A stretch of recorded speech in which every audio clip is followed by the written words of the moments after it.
who literally conducted himself to death.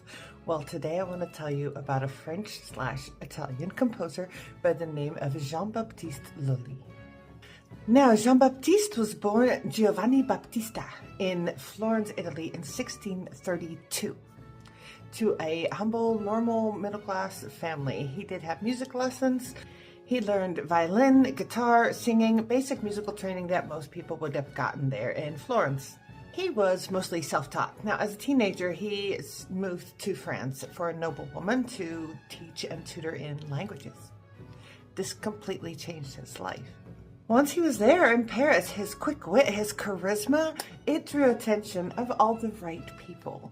His life really changed when he caught the eye of Louis XIV, who himself enjoyed dancing. Now, Jean-Baptiste was not just a musician, he was also a very good dancer, and so before you knew it, he was in the courts and helping out with the ballets as a violinist and as a dancer. Louis XIV valued control, grandeur, and order, and Jean-Baptiste understood very clearly how to give all of that through his music.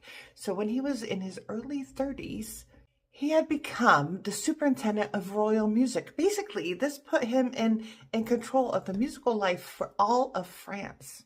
Although he was trained, in Italy, because that's where he was born, he rejected a lot of the excess, the frilliness of the Italian music, and he purposely was very controlled and very careful in how he musicked, and he was very French about it, which kept him in the position of power that he was in. Down to clear rhythms, elegant dance forms, balance and restraint, and precise articulation of the text.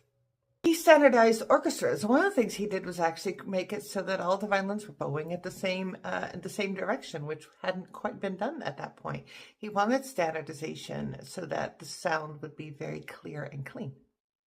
One of his greatest accomplishments and what he's known for is creating the French opera. Now, the Italian opera was very different. It was all about big and loud and music, where the French opera was much more about the storytelling. Also, there was more ballet and spectacle. It was definitely just a modernization in a way of what was already being done in Italy. So he worked with a librettist called Philippe Gounod, and they created these operas based on classical myths and heroic subjects. And this subtly reinforced the royal authority. Now, let's name a few. Armide, Artis, Bercé. These works were not just for entertainment. Remember, he's working for the court, and he does that through music because that's what he's hired to do. These were pieces of political art, and they were all presenting Louis XIV as the